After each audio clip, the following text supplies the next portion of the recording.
2015 Discovery Sport clutch.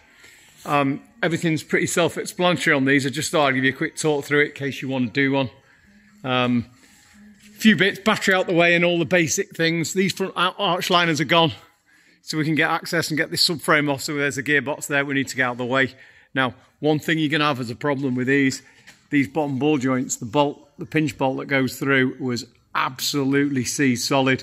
So heat shield above it, very fine welding plant flame even, and just give it a little warm, just you warming it and you can get the bolt out. If you're doing this at home, you'll struggle a bit with those if you haven't got a welding plant or some kind of inductive heat thing to get them out. But you've got to get those out to get the subframe off. So subframe off, and then it should be transfer box off and gearbox out, I think. So let's have a go.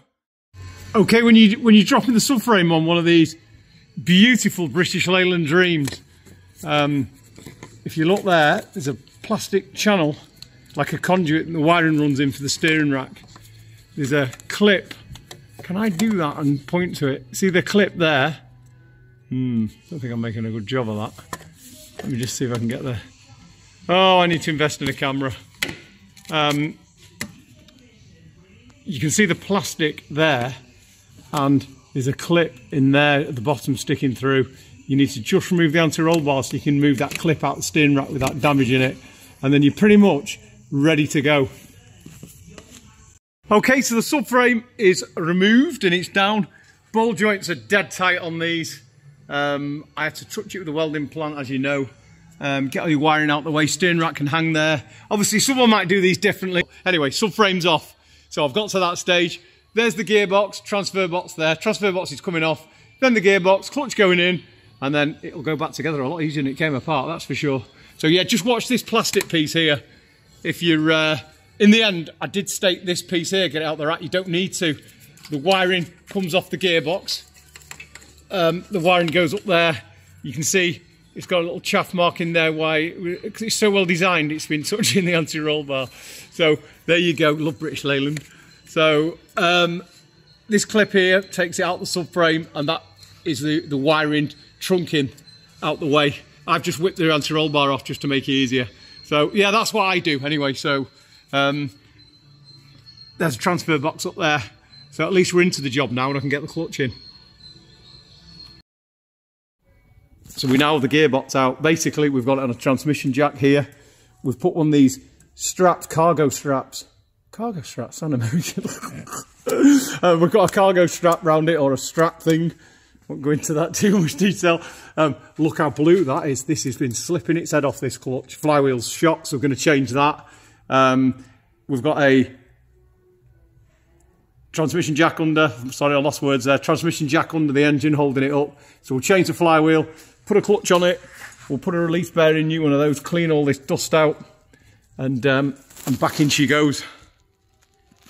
Tell the flywheel, there's a bent valve. That valve, I made that, Scott, when I was an apprentice. There you go, see that valve? It's a bent valve. Didn't know so what that valves. The horses do have valves. This one did. So you can look at the size of it. That was from back in the day. So the bent valve goes in one of the holes like that, and it locates in the teeth where the starter go. Look at that, and it holds the flywheel while you undo it. Obviously I've got to spin it the other way around, but really recommend getting a bent valve, a big one. Superb, especially when you're torquing the bolts up. Okay, as per normal, get the friction plate off the clutch, make sure it fits on the splines. Nothing worse than some parts company has got it wrong, the splines are incorrect, you've got it fitted, the gearbox is in because the spline area there has got a bigger diameter. You let your clutch up and you hear zzz, and you have to do the whole job again, so just check that. Clutch alignment tool, that goes, this opens up inside the splined area, and this bit fits the pressure plate. I'll show you when it's done. I'll just get it located. There's the alignment tool fitted. So you make it so that your clutch all the way around has got the same position, so it's central, and you can see that how it holds it. That's holding in place. Now you can fit that on and put your bolts in the cover all around here on the flywheel, and then you just undo that, spin it off, and away it goes. Cylinder's in. Now you notice there's only one bolt on this that holds it, and watch. See the movement on there? Because of that, don't tighten that bolt so you tighten it up there or down there because it won't be in line. Put the plastic tube that goes through here, seeing that there's a tube goes through there to release the hydraulics onto there. Lubricate the seal, push that on, let that seat itself nicely with that plastic tube, then tighten that, and then you're not forcing it on at an angle. I'm full of useless information, Scotty, today. There you go. Now this is where the transfer box goes on. The old T5 Volkswagens used to strip the teeth out of the output shaft. So look how rusty it is. When they've built that, there's been no lubrication, nothing in there. So what I'd do, wipe some copper slip round there when you're putting it back together. It's not good. They don't seem to put the effort in, these manufacturers, which is a shame. So I'm going to put the transfer box back on, and then we're pretty much ready to throw the subframe back in and, well, not throw, you know what I mean. And then we're done.